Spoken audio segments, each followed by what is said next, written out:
Hi, Ascendor. I'd like to hear your thoughts on whether it's truly possible to heal one's own when the past has been shaped by constant abandonment and rejection from one's parents. At the moment, due to complex post-traumatic stress, I can't relate to others, even though I want to. Nor can I handle being in a workplace without becoming overwhelmed and paralyzed by my own feelings. Every mental health professional says this isn't something to go through alone, yet their fees are far beyond what I can afford. I feel it's urgent to confront the darkness I carry inside, otherwise I don't think I'll be able to survive in this world. Right now, I'm alone. So first of all, your first question was whether it's possible to truly heal on your own.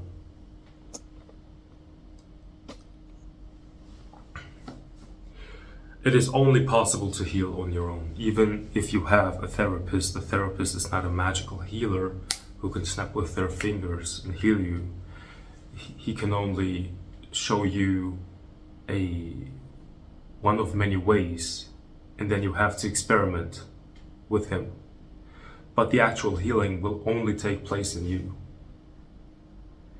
And the thing in you that needs to be healed is in you. And the thing which is going to heal you is also already in you. So there cannot be something external to you that can heal you.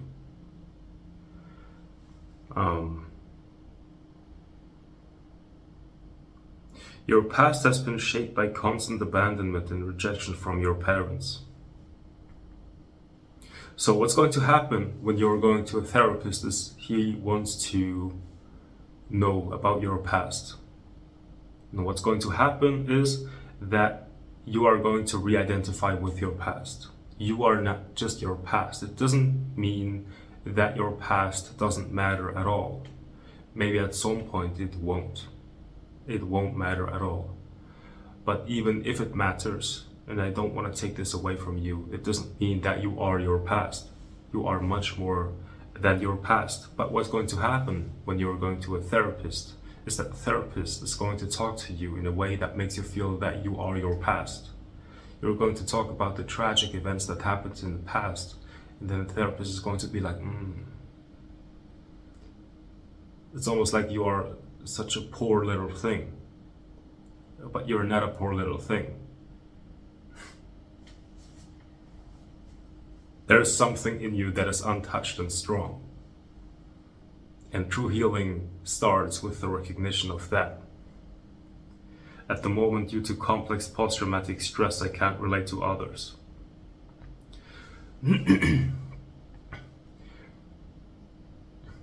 Well, when you have stress, post-traumatic stress in you, then you need to have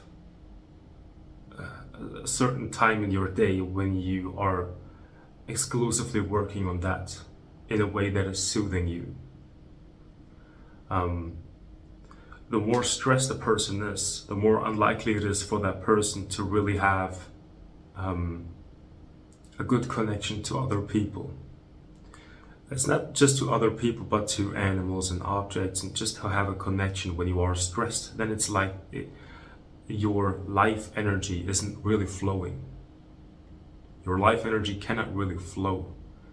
That's what stress is to me. It's like you have energy in you.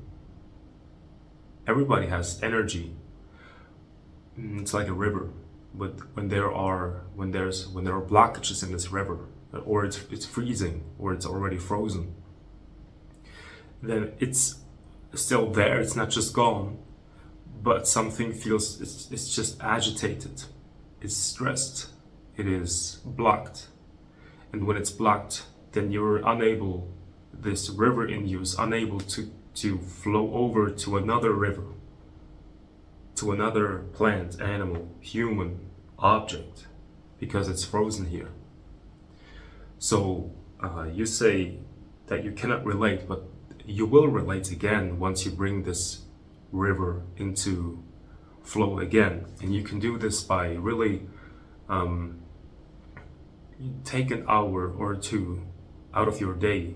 Just find some time, instead of watching TV or watching YouTube in the evening. Take 1 hour a day for you to just be with the energy of stress. And you know what's most likely going to happen if you would go to a therapist is that the therapist is going to treat your stress in such a way that you become the sense that stress is something that we need to get rid of as fast as possible, maybe even take some medication so you don't feel the stress. But it's not going to heal it. It's just going to suppress it in a way that you're no longer aware that it's there through the medication. So, but what I'm suggesting is that you are becoming aware of it. Take an hour out of your day to just really be with your stress, and it's going to be felt in the body. You can even try it right now. If you're sitting here, be aware of stress. And maybe there's already the impulse to do something about it, to walk away, to do something, to smoke a cigarette, to take a drink, to drink coffee. And that's totally okay. It's not that you're wrong when you're feeling that. It's just that when you are aware of it, then it's good, because you get to know yourself.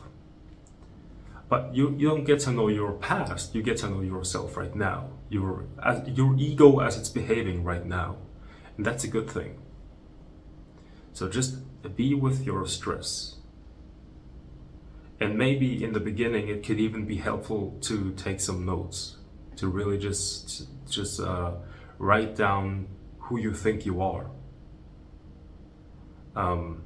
Don't have to be very complex with this, but if you ask yourself, who am I, and you're answering this question from the ego level, then the ego is going to say, I feel like I'm a hurt person. I'm broken. I'm stressed. I'm this, I'm that. You write it down, and you get to know yourself from an ego level. So what's going to happen is, when you're writing down who you think you are on an ego level, is that you become aware of who you think you are. And automatically, once that happens, something else can take place, because whatever you become aware of, you cannot be. So when you are becoming aware of your beliefs about yourself, they are no longer unconscious. And when they're no longer unconscious, then you automatically stop identifying yourself with it. You can see it from a certain perspective. So, and this perspective from which you can look at your beliefs about yourself is already unconditioned. So just by looking from this perspective, you're already looking from a place that is healed already. It has never been sick. It has never been traumatized. It's never been conditioned. And from this place, you can deal with Shakti. It's just the manifest aspect of the world, which is also including that part of you that feels stressed and traumatized. So you can work with this aspect of life that has been traumatized from the perspective that has never been conditioned in the first place, which is a good advantage. And in the beginning, it could really be helpful. At least it was helpful to me to write it down. So that's something you can do. Nor can I handle being in a workplace without becoming overwhelmed and paralyzed by my own feelings. When you are somewhere and you become overwhelmed with your feelings, then that means that that place in which those feelings appear in is overstimulating to you. So maybe it can be good to consciously go at a certain place where it's not where your feelings are not overstimulated, but they are stimulated. And when they are stimulated, just be with them. Just be with them. Don't try to find a method to make it easier, but go to a place where it doesn't feel very easy, not very comfortable. There are a little bit discomfort, but in this discomfort, you try to be with yourself until it becomes comfortable, until you realize actually there's no danger. Just maybe some people have let me take an example, like social anxiety. And instead of just going into a conversation, it's just sit on a bench where people are walking around in front of you. Sit on this bench, you're surrounded by people, they're not really talking to you, and you're already feeling anxiety, and you're there, and you're feeling the anxiety, and you're doing this for 1, 2, 3 days, and at a certain point it feels more comfortable. You're just relaxing there. Your body feels more loose. It's just, you're there just relaxing. And then maybe a person is talking to you, and then you can handle it. It's stimulating again, but this time it's not overstimulating. So paralyzed, overwhelmed or paralyzed.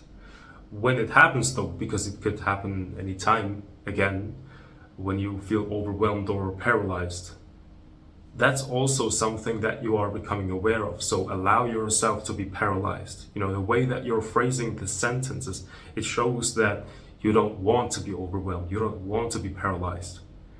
If there is a paralyzation, and there's automatically, oh, I don't want to be paralyzed. I should do something about it. I'm broken. I need to do something about myself. I need to heal myself.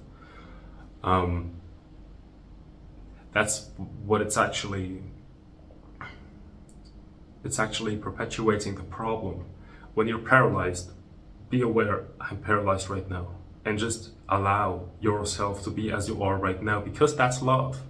That's true self-love in that moment, when you're allowing yourself to be vulnerable, to be overwhelmed, to be paralyzed. Nobody else in your workplace is interested in giving you the love that you need in that moment. Maybe there are some people, but you're not aware of it. But at least you yourself can give yourself the permission to be as you are right now. You're paralyzed and overwhelmed. Just take a deep breath and say to yourself, I'm allowed actually to feel this right now. I'm also just a human. I'm also just a human being who is allowed to feel feelings like that, and just be with them.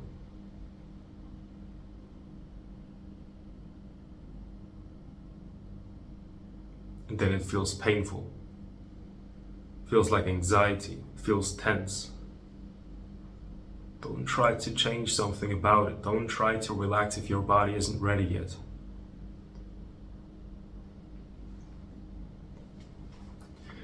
And when you're doing this, you start to approach this problem from a new angle. Because before, some people tend to try and pretend that they are okay, pretend that they are relaxed, even though inside they're not relaxed, they're overwhelmed. So that is self-hate. You have to understand that this is self-hate in a way, because if you have a child and this child is crying and you're telling this child not to cry, that means that child has a reason to cry. It's sad. Then the child learns not to cry, but to keep its sadness in. And now you're doing the same thing with yourself. You treat yourself just like a bad parent. So instead of just telling yourself, I should behave, I should look good, like I have it all together, and but deep inside it's frustration and sadness and overwhelm, and you're overstimulated. You don't allow yourself to have those emotions, and that means that you are becoming stressed. That's exactly what's going to turn what's freezing your river. It's freezing your inner energies when you're not allowing to express what's in there. Doesn't mean that you have to scream around, but just allow yourself to feel what you feel. So when there's overwhelm, allow yourself to be overwhelmed, because when there's overwhelm and you're allowing it, that's self-love. I am allowing myself to be as I am. I don't try to change myself. I don't try to fit into a group. I don't try to make myself better than I am. I'm just being exactly as I am right now. And as I am right now, I'm loving myself as I am right now. I don't need anyone to tell me that I need to be different, that I need to be more healed right now, that I need to be more relaxed right now. I am as I am. And it's okay. And that, exactly that, will heal it. Because that's when you feel seen by yourself. And when you're seen by yourself, the one that's actually looking is the one that's unconditioned. When that one is looking at what is without trying to change it, that's love. And that's what's going to bring about healing. The real healing that can only happen alone. So, every mental health professional says that this isn't something to go through alone. Of course, you can never really be alone. But maybe this is a kind of insight that that is also recognizable. It's just you're never truly alone, because you are not a separate self that has to handle your life all by yourself. It is actually life itself that is doing you. So you can actually allow life to carry you, to take you. That's my experience. That's my feeling of life. It's I know this feeling of being alone and having to carry everything by myself, and then your therapist also says that you shouldn't go this way alone, just all by yourself, but you're not alone. Even if you're not going to a therapist, you're not alone. You're interconnected to everything that exists in the universe, and life is always interested in sustaining itself. So it's there. Once you become aware of your deeper self, what can develop is a sense that you are being carried, and you can trust that. So you can't be alone. It's all one. It's the one that is actually alone. It's carrying itself. So you don't have to worry about that. So it's a self-sustaining system, this life. You cannot lose in this game.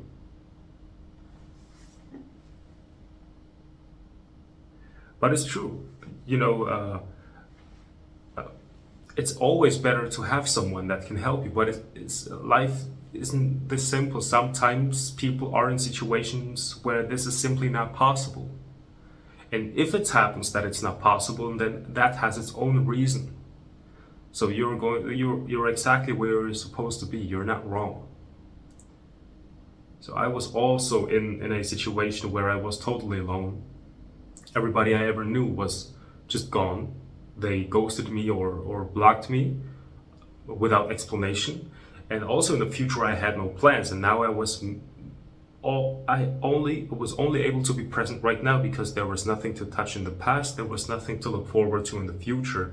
There was only the present moment with all its pain. So, and I had no therapist,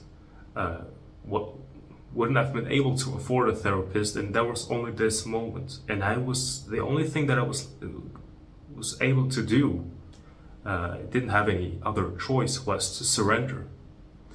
And now things changed by themselves, like wonders happened.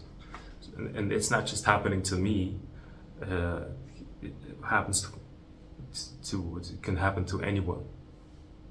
So it's just surrendering to life, and life will take care of you. So you're not alone. You're not alone in this. Their fees are far beyond what I can afford. Yeah. I feel it's urgent to confront the darkness I carry inside.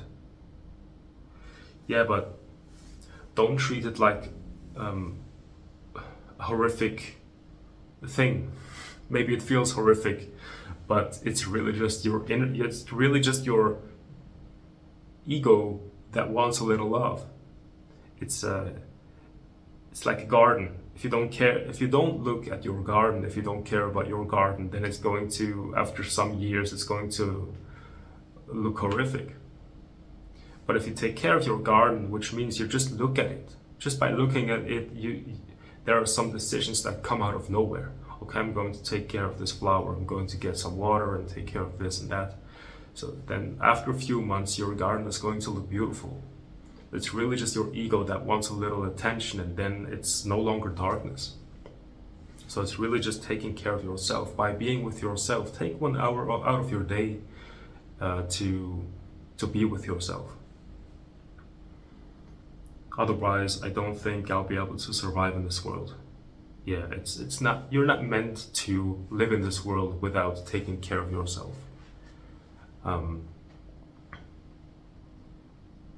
Life starts to be a really fun experience when you start to make it a habit to experience the formless aspect of yourself and also the form aspect of yourself, and really be with them both. So which means you are already the enlightened one, you are already awareness, the one that's looking. And the one that's looking is looking at the ego, it's looking at the body, it's looking at the thoughts, it's looking at the emotions and the tensions.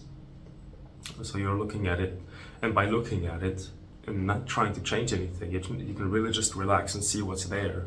Do this for an hour.